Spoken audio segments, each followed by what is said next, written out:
Nope is the latest and third horror release from Jordan Peele, and he is currently 3 for 3. I think it's not quite as good as Get Out, and it's not as not good as Us. It's kind of like right in the middle, which I'm not sure is going to be the general consensus, and from what I've seen, people seem split on how good this movie actually is.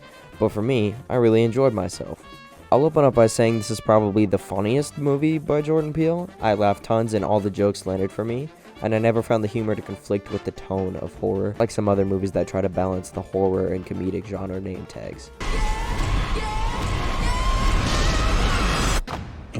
The cast all have comedic backgrounds, and it shows in the subtle line deliveries and comedic timing, most notably with Keke Palmer and Brandon Pereira. The cast is also very well chosen, and they all fit together really well, and they each play off each other in a very fluid way that make for a very fluid and well-paced viewing.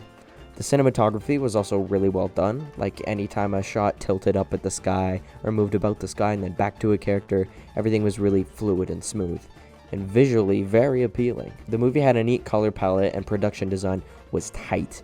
Apparently I'm not the only one who thinks so, because the little tourist town in the movie was adapted into a Universal Studios lot before the movie even released. The house and surrounding areas allowed the movie to feel grounded and allowed to immerse myself even more into the location. I think this movie has a lot to say about cinema and the people who work behind the screen. The two main protagonists work behind the scenes providing horses to film and television. One of the characters is a cinematographer, and another one used to be an actor. Jordan Peele and his team really drew focus on the crew behind film and television, and without spoilers, a pretty noteworthy example is when a character is riding a horse trying to achieve something, even though it's completely dangerous, but it's badass and it's brave, and all while wearing a hoodie he received from working on a film project, and the back of the hoodie reading crew. And it's where I think it's representing how crews are the backbone of film and TV and will go to extreme lengths to deliver on what others will receive, which was a nice side message. People who go to see this movie might not be all that scared from it. I wouldn't say it's Jordan's scariest flick. There's not too many jump scares, but there is a few parts that did rub me wrong. Without saying much, there is one scene a little over halfway through the movie which really stood out to me as visually shocking and horrifying to watch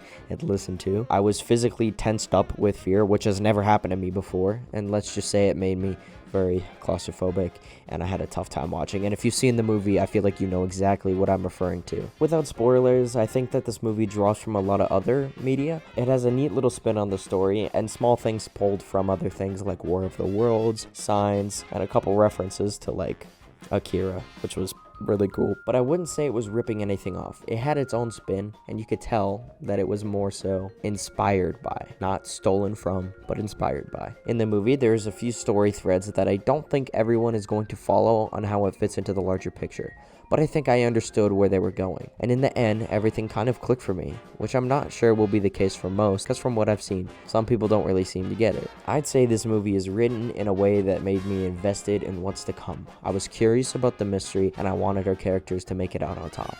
This is one of those movies that made me want to cheer anytime a character accomplished something, and that's when you know as a writer how you've done your job right, when your audience is hooked. And I was here for it. In the end, Nope is definitely worth watching and definitely worth checking out in the cinemas. And if you like Jordan Peele or horror, but even if you just like cinema, I think anyone can gain something from it, and I definitely think it's worth catching in IMAX and worth seeing with an audience. So why not go buy your ticket, because I'm giving Nope a solid 8 out of 10. And let me know what you thought in the comments if you've seen it, and if you haven't, what are you doing? And anyways, hey, thanks for stopping for a thought. See you in the next one, guys. Later.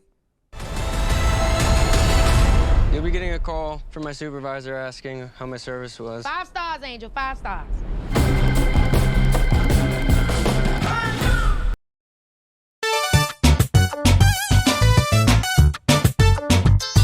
I'm sorry, before you guys go, okay, and I'm sorry, this is a spoiler. You could skip over it to get to the stupid end card, but the video's basically over. I just wanted to say that when I watched this movie, I noticed this, and as I'm getting footage, I was reminded of it, and I forgot to talk about it while editing. So basically, there's this part in the movie, I don't care about spoilers, but basically, there's this monkey that massacres a film set, and then goes up to this kid, and it's got blood on its hand, and it's like reaching out for this kid. The monkey's got blood on his hand, so this chimpanzee is a CGI chimpanzee, but when it reaches for the kid, it's not CGI. And in fact, it's the most lazy shit ever. It's a man with just blood on his hands, and you can tell because it's a regular Caucasian man. Didn't even bother to make it look like a chimpanzee's arm. It's a man's arm. Have a look. This is evil.